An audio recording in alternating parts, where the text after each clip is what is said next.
Good afternoon and welcome to the Midday News. Here's what we have in the bulletin. JLP promises to double minimum wage should it secure a third term. PNP rides high on poll results showing it has the edge going into the September 3 general election. And later in sports, Racing United continue their right start in Jamaica Premier League. Thank you for joining us. I'm Kerry Simpson. Here are the details. Mixed reactions this afternoon following the announcement by Prime Minister Dr. Andrew Holness last night of the doubling of the minimum wage if the JLP forms the next government. The Micro, Small and Medium-Sized Enterprise Alliance is warning that it could lead to job losses and will result in financial hardship for many small businesses. On the other hand, economist Keenan Faulkner says there is no evidence to suggest that adjustments to the minimum wage have led to higher unemployment and inflation over the period. He says the increase must be supported by productivity gains and measures to control cost of living if it is to have a lasting benefit or it's to have lasting benefits. Now, the Prime Minister made the announcement at a mass rally on Old Harbour Road in St. Catherine last night. Details in this report. Old Harbour Square, St. Catherine. JLP supporters would hear from their party leader a final time in a setting like this before political campaigning stops 24 hours before the September 3 election. For Prime Minister and JLP leader Dr. Andrew Holness, this crowd is halfway tree and Sam Sharp Square put together. And while his address to party supporters focused on the JLP's achievements, he made this promise if the party gets a third term, the doubling of the minimum wage. We will double the minimum wage from $16,000, what we have carried it to now, having almost tripled it, to $32,000. A promise too on housing. If you buy your first house, and let's say 5 years after, you outgrow it, you have a family and you have children, they need another room. What we are saying to you is that you must sell that house back to the NHD and we will give you access to a second benefit from the NHD so that you can upgrade the house that you bought before. And with 2 days to go before Jamaicans go to the polls, JLP campaign manager Dr. Christopher Tufton made this appeal to the undecided. The election is a tale of two organizations. The PNP that has a legacy of debt, of taxes and failed promises. The JLP that has not raised your taxes, has reduced your debt, has controlled crime and has created jobs over the last 9 years under this Andrew Holness government. He says the JLP's campaign has been focused on the issues, a sentiment shared by JLP Deputy Leader Desmond McKenzie. They talk about blood and fire. We of the Jamaica Labour Party talk about God and prayer because we want to build the country, not to divide Jamaica. We want to build a country to unite the Jamaican people with respect for man and God. Janella Precious, TVJ News. And over in St. James at the Sam Sharp Square, the People's National Party continued to ride high on poll results, showing it has the edge going into the general election. Speaker after speaker, the People's National Party remains confident it will form the next government. For new candidates like Janice Allen, who is vying for the St. James Central seat, she's hoping that the party will sweep Western Jamaica. Comrades, we are marching on to victory with Comrade Mark Golding.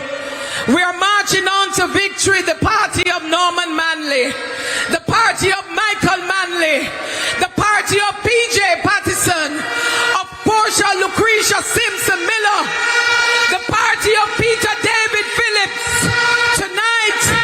Tonight, my comrades, we are marching on to victory. The PNP's General Secretary Dr. Dayton Campbell also beaming with confidence. He broke out in song. My journey is almost over. The battle is nearly won. I have a feeling in my heart the best is yet to come.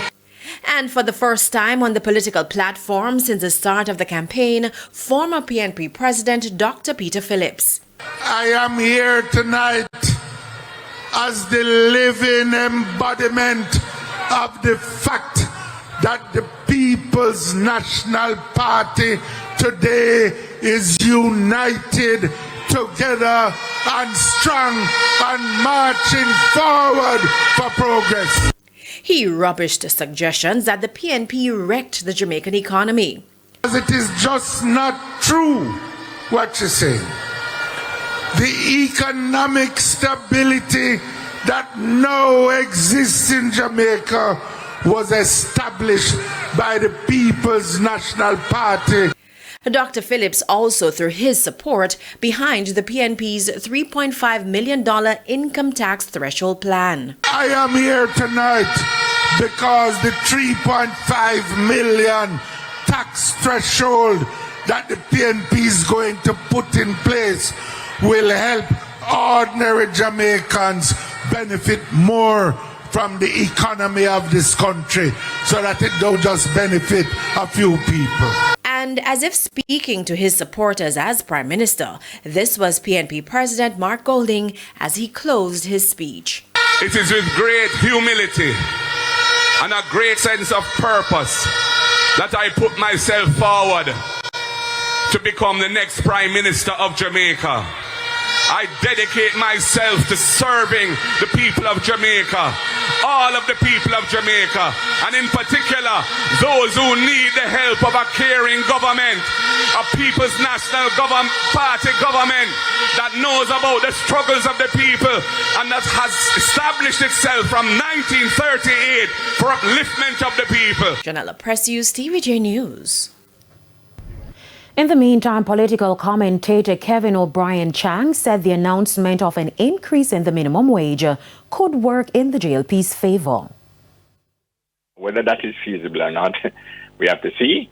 We have to see how it's going to impact the budget and all that. We'll hear the economists. But the concrete promise is 16,000 this year, 18,500 next year, 15% increase, which is clear, is doable. And you got to wonder about the impact on voters. Don Anderson said when he interviewed last week about why the PNP surged, he said the 3.5 million threshold that was announced by Mark Golding, that affects 110,000 people. Meanwhile, political commentator Lloyd B. Smith says the difference in the two campaigns lie in the PNP's ground game, while the JLP has the advantage in airwaves and media reach. I don't necessarily think it will have a tremendous effect in time to have any real,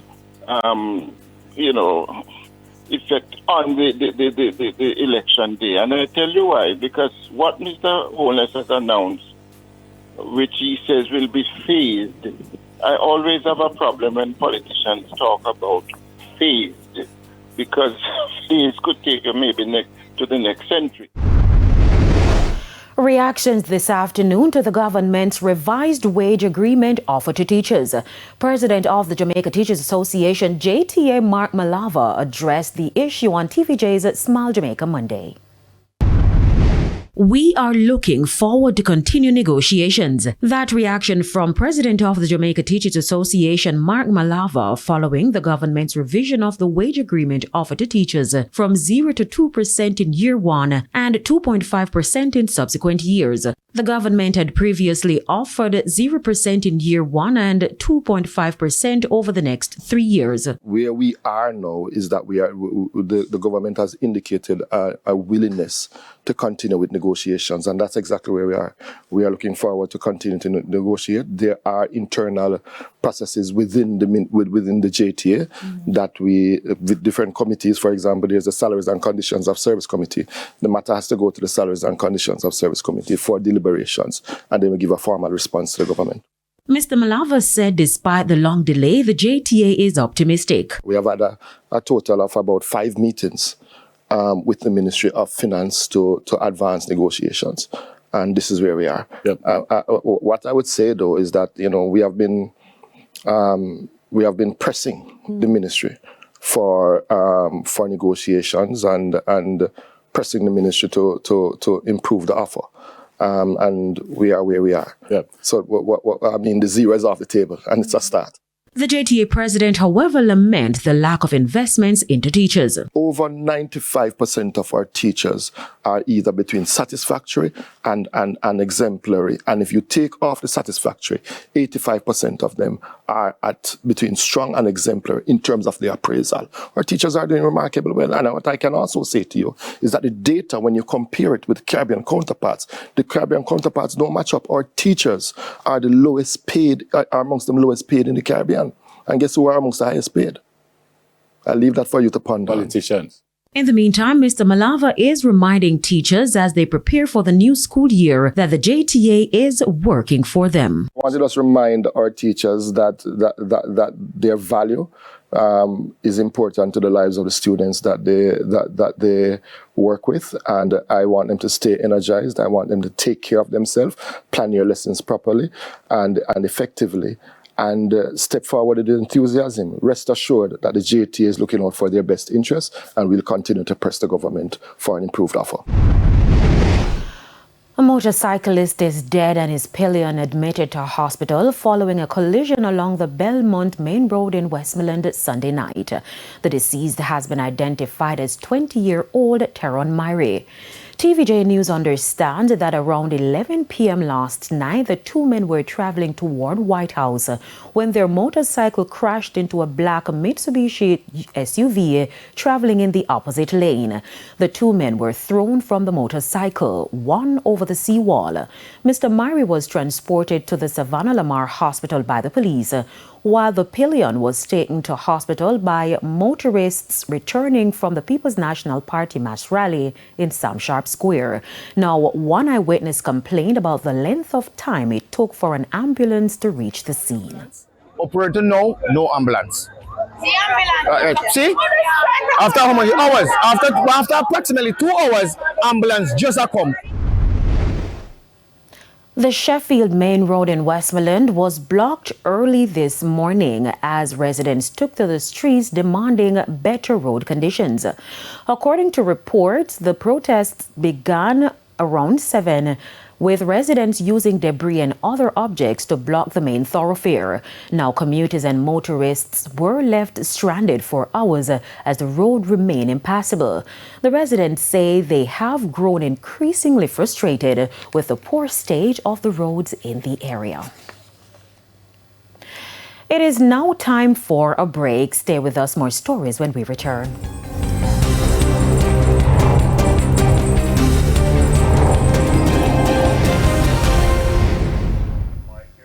Welcome back to the Midday News, and it's now time for the Business Minute. Companies listed on the Jamaica Stock Exchange are now using more of their cash to pay dividends rather than buying back shares. This marks a shift from their approach between 2020 and 2024. Research from the financial report shows listed companies paid $26 billion in dividends in 2023, a 20% decline from the $33 billion paid in 2022.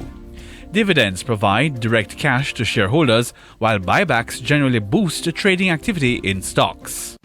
Further afield, Costco's controversial shopping policy will officially take effect on Monday. Back in June, the warehouse chain allowed shoppers with executive membership to enter the store from 9 a.m. to 10 a.m. during the week. That meant other customers had to wait until after 10 to shop.